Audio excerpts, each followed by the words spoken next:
अवधूत चिंतन श्री गुरुदेव दत्त श्री स्वामी समर्थ. माझ्या चॅनलमध्ये तुमचं सगळ्यांचं मनापासून खूप खूप स्वागत, आभार. चला तर मग आज आपला विषय आहे दर गुरुवारी आणि प्रत्येक दिवशी आपल्याला स्वामी सेवा करायची आहे. पण स्वामी सेवा करत असताना स्वामींना आवडता हा नवस बोलून जर आपण स्वामी सेवा केले तर आपले इच्छा लवकर पूर्ण होतात आणि आपल्या कोणत्याही संकटामधून स्वामी महाराज बाहेर काढत असतात. कोणतेही दुःख येऊ द्या, संकटे येऊ द्या, स्वामी महाराजांना नवस बोलून, स्वामी महाराजांना साकडं घालून जर आपण सेवा केली तर ती सेवा पण लवकर फलित होते आणि आपले काम पण पूर्ण होतात आणि आपल्या कोणत्याही इच्छा असेल तर ते लवकरात लवकर पूर्ण होतात.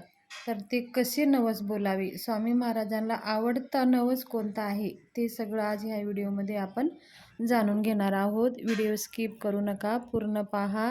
जर तुम्ही नवीन आला असाल तर चॅनलला एकदा सबस्क्राईब करून लाईक करून ठेवा आणि बेल आयकॉनचं बटन दाबून ठेवा, म्हणजे अशीच नवनवीन माहिती तुमच्यासाठी मी घेऊन येत असते, ते सगळ्यांच्या अगोदर तुमच्यापर्यंत पोहोचत असते.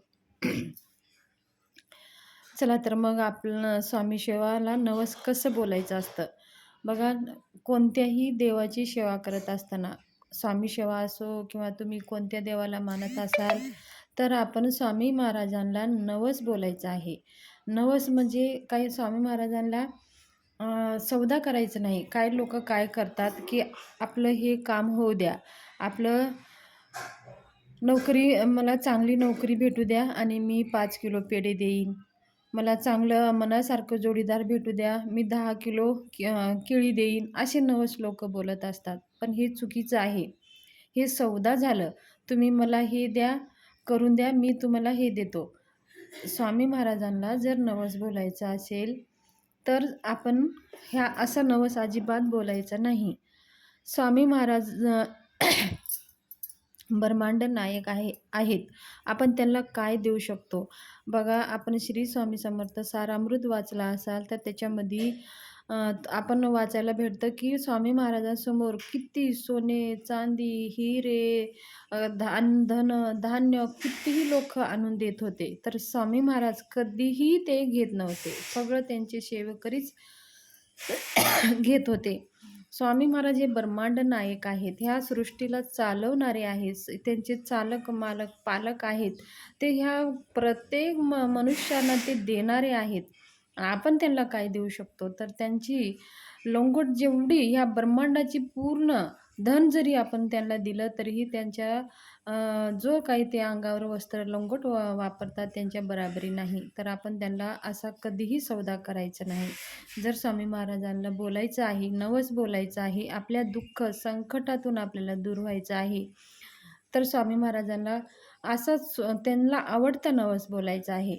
स्वामी महाराजांना काय आवडतं की आपली भक्ती आवडते, आपली भावना आवडते, आपलं सद्भावना आवडते, आपलं समर्पण भाव स्वामी महाराजांना आवडतं. आणि स्वामी समर्थ मनाने, प्रेमाने, भक्तीने नामस्मरण केलेलं हे स्वामी महाराजांना आवडतं. म्हणून आपण स्वामी महाराजांना जर नवस बोलायचं आहे, साकडं जर घालायचं असेल तर आपल्याला स्वामी मंदिरामध्ये, केंद्रामध्ये जायचं आहे. आता केंद्रामध्ये असंच बोललं जातं, तुम्ही जर जात असाल केंद्रामध्ये, स्वामी समर्थ केंद्रामध्ये, तर तुम्ही असंच बोला. किंवा स्वामी महाराजांच्या मंदिरात जरी गेला तुम्ही तरीही पण असंच नवस बोला. तुम्ही खूप संकटामध्ये आहात, तुम्हाला खूप दुःख आहेत की तुमच्या काही केलं तरी प्रश्न सुटत नाही. आपण आपल्या जवळच्या मित्रमंडळीमध्ये किंवा आपल्या नातेवाईकामध्ये जरी काही आपण दुःख सांगायला गेलो तर काय होतं पहा, हसून रडून रडून ऐकतात आणि हसून हसून ते दुसरीकडे जाऊन सांगतात. तर ते कधीही आपल्याला जर दुःख आले, संकटे आले तर आपले लोक कधीही आपल्याला साथ देत नाही. अशा वेळेस जर कोणी आपलं साथ देतं तर ते आपले श्री स्वामी समर्थ महाराज आपल्याला साथ देतात. आपल्या दुःखातून बाहेर काढण्यास आपल्याला मदत करतात. मदत म्हणजे सद्बुद्धी देतात आणि त्या मार्गामध्ये आपल्याला जाऊ देत नाही आणि त्या संकटातून काढून आपल्याला सत्मार्गावर जाण्यासाठी आपल्या प्रेरित करत असतात. म्हणून श्री स्वामी समर्थ महाराज हेच आपल्या दुःखामध्ये, संकटामध्ये धावून येणारे आहेत. आपले तर नातेवाईक हे सुखाचे साथी आहेत. दुःखाचे साथी कोणी असतं तर ते परमात्मा असतं, भगवंत असतं, श्री स्वामी समर्थ महाराज असतात. तर आपल्याला नवस बोलताना स्वामी महाराजांची सेवा करत असताना एक नारळ घेऊन जायचं आहे आणि खडी साखर, 2 अगरबत्ती, जमत असेल तर ₹1 दक्षिणा घेऊन जायचं आहे आणि फुलं जर असेल तर फुलं घेऊन जायचं आहे. तर सगळं साहित्य आपल्याला घेऊन स्वामी महाराजांच्या मंदिरात जावा किंवा मठात जावा किंवा केंद्रात जावा, कुठं पण जा. आधी स्वामी महाराजांना गुडघ्यावर बसून 3 वेळेस मुजरा करायचा आहे आणि बसायचं आहे. ते साहित्य आपण स्वामी महाराजांसाठी नेलेलं आहे. ते आपण हातामध्ये, दोन्ही हातामध्ये धरायचं आहे. आणि नारळ शेंडी ही स्वामी महाराजाकडे होईल असं नारळ आपल्या हातात धरून आपलं नाव सांगायचं आहे. स्वामी महाराजांना आपलं समस्या, दुःख सांगायचं आहे. तुमच्या कोणत्याही समस्या असू द्या, स्वामी महाराजांना सांगायचं आहे आणि स्वामी महाराजा माझं नाव सांगून माझं हे दुःख आहे, ह्या संकटातून मला बाहेर काढा.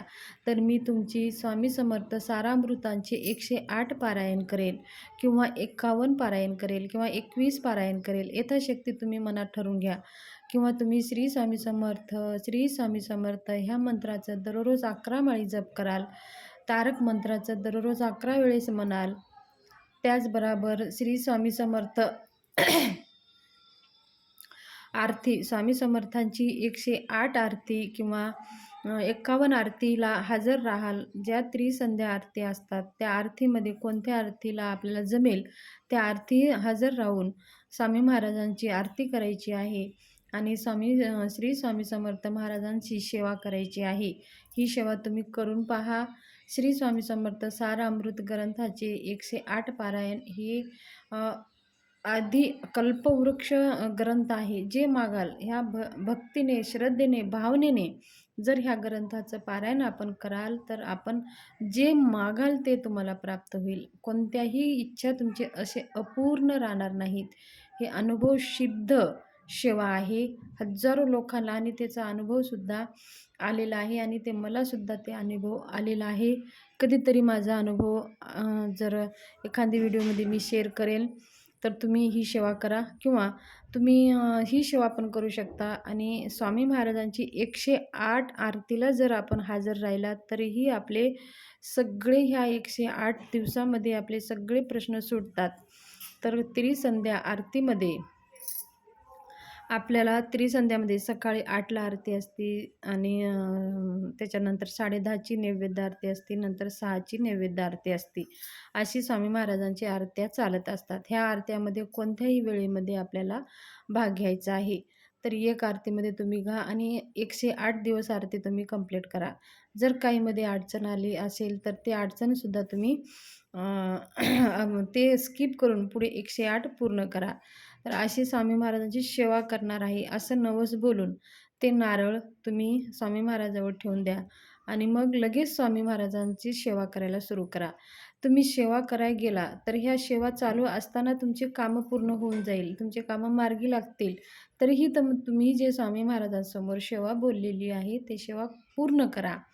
जर तुम्ही 108 पारायण किंवा 51 पारायण, 108 आरती जो काही तुम्ही बोललेला आहे ती आरती ती सेवा पूर्ण करा आणि त्याच्यानंतर पूर्ण सेवा झाली, तुमचे कार्य पूर्ण, काम पण पूर्ण झालं तरी ते नंतर झाल्याच्या नंतर अजून नारळ खडी साखर घेऊन जावा आणि स्वामी महाराजांना सांगा, श्री स्वामी समर्था तुमच्या कृपेने माझे सगळे कामं पूर्ण झाले आणि मी तुमची सेवा केली आणि असंच माझ्याकडनं तुम्ही सेवा करून घ्या, ही विनंती करून नारळ खडी साखर तिथं ठेवून द्या. यथाशक्ती स्वामी महाराजांना तुम्ही काय मनानं स्वामी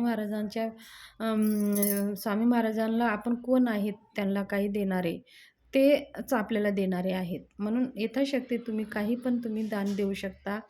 तर असं आपलं नवस पूर्ण करायचं आहे. नवस स्वामी महाराजांना बोलायचं आहे आणि गुरुवारी हे नवस बोललं तर खूप उत्तम राहील. आणि एकदा नवस बोलून सेवा पूर्ण झाल्यानंतर सेवा सोडायची नाही. नंतर पण आपल्याला श्री स्वामी समर्थ ह्या मंत्राचा अखंड जप ठेवायचा आहे. 1 माळ, 11 माळी ही 1 माळ करा किंवा 11 माळी करा. तारक मंत्राचं 1 वेळेस म्हणा किंवा 11 वेळेस म्हणा. श्री स्वामी समर्थ सारामृतांचं दररोज 3 अध्यायाचे वाचन करा. त्याचबरोबर गुरुचरित्रामधलं 14वा अध्याय दररोज वाचा. अशा स्वामी महाराजांची सेवा करायची आणि घरामध्ये दररोज स्वामी महाराजांची फोटोला हार, पुष्प घालून, धूपदीप वाळून नैवेद्य आरती करायची आहे. जो घरामध्ये आपलं अन्न शिजवतो, तोच अन्न आपल्या स्वामी महाराजांना दाखवायचं आहे आणि स्वामी महाराजांची आरती करायची आहे. ही सेवा स्वामी समर्थाविषयी माहिती तुमच्याशी शेअर करायची होती. माझी माहिती जर आवडली असेल तर माझ्या चॅनलला सबस्क्राईब करून लाईक करा आणि शेअर करा. बेल आयकॉनचं बटन दाबून व्हिडिओ जास्तीत जास्त ग्रुपमध्ये शेअर करा. धन्यवाद. शुभ दिवस जावो. स्वामी महाराजांच्या कृपेने सगळ्या इच्छा पूर्ण हो.